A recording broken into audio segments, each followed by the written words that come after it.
Jake Bales, everybody. Sweet. Alright. Next guy coming on is this age. And I said that, without further ado, Mr. Greg Maldonado, everybody.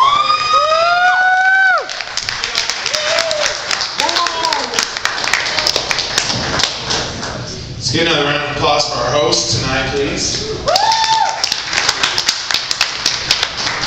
So Christmas time is coming up soon, you guys. It is. Who's here excited about Christmas? Anybody? Expecting some major gifts and everything? When, you know, I don't get too excited about Christmas because I grew up as a Jehovah's Witness. And so, you know, we don't celebrate Christmas, birthdays, any of that kind of stuff, Easter, whatever. So Christmas isn't really that big of a deal to me.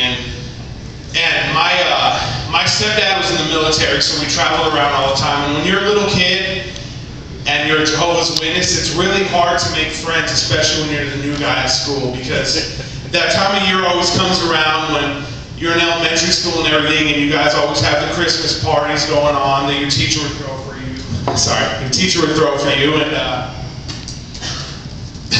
they didn't have anything about being politically correct back then like they did now. The teachers didn't care about being wrong with what they said, and it was blatantly obvious with every time the Christmas party came up because I couldn't attend them.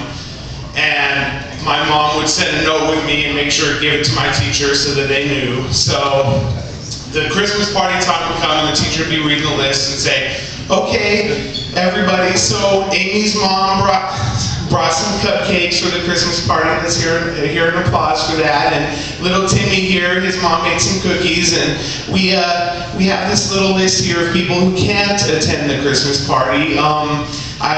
This list isn't very long, so Greg Maldonado, I'm sorry, you'll have to go out and sit in the hall because apparently your family hates Jesus and freedom. It's like, oh my God, this is my first day at this school. Jesus Christ, like, you called me out. I'm the only one ever on the list, and when you got called out there, you never got sent to the office for that. You always got sent into a desk that was right outside the door, and it was almost like an act of cruelty from the teacher. Like, okay, so you hate Christmas, but you know what? Fuck you, because this is the holidays, and so I'm gonna see you right outside the door, and you can hear all your, friends that you wish you could have having fun and eating cupcakes and cookies and shit, but you can't enjoy them at all. Yeah, you're just gonna sit out there and listen to it. And we're gonna make sure we're gonna sing our Christmas carols extra loud too. So I'm sitting outside the classroom at this desk, and I probably had homework or something that I fucking had to do. Everybody's in there throwing a party, singing Jingle Bells and shit, and I'm just crying like, oh, no friends this year at this school. So, yeah. So, who here plays video games? A lot of the guys here? I have Call of Duty Modern Warfare 3. Game takes up as much of my time as I can possibly allow it. But I do also have a family and I have a girlfriend, and when you have those things going on, you try to get your video game time in. It's really hard. I don't know if you guys have ever noticed with a girlfriend, but it's really hard to get video game time in when you have those kind of responsibilities.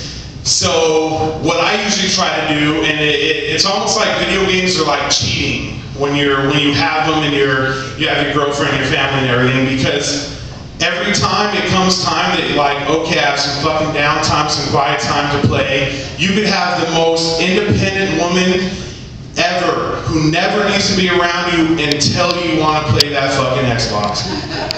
Then as soon as you turn that thing on, then she's like, oh my God, why don't we hang out? Can we just sit together for a little while and cuddle?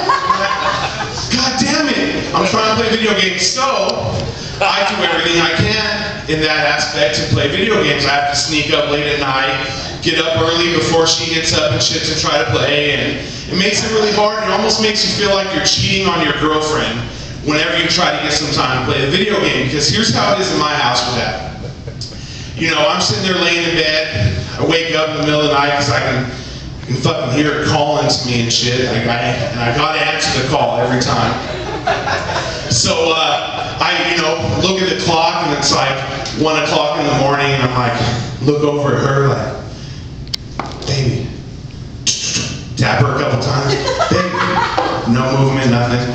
So I think I'm pretty safe. So at that point, I tend to try to sneak out of our bed without her hearing me. And I'm not exactly the smallest guy, and our floor creaks a lot. So you can imagine, I've memorized every step I need to take as soon as I get out of bed. Number 7. All right, then you step over to this board and wake her. Back a couple times. Then you get out to that living room and you turn that game on. Just hope to God that she doesn't catch you. So you get out there. A couple times I've actually been caught sitting out there playing, and I hear my door creak open because I WD-40 for the fucking hinges. But regardless, I hear it creak open. So I sit there, turn the volume down real quick, and I see the light. But I got 1 more minute, okay? Less than a minute. Alright, so anyway, door creaks open, I'm sitting in my underwear, she's like, oh my God, are you playing that fucking video game again? I'm like, no baby, I swear to God, I was watching porn all this time. Anyways, that's my time.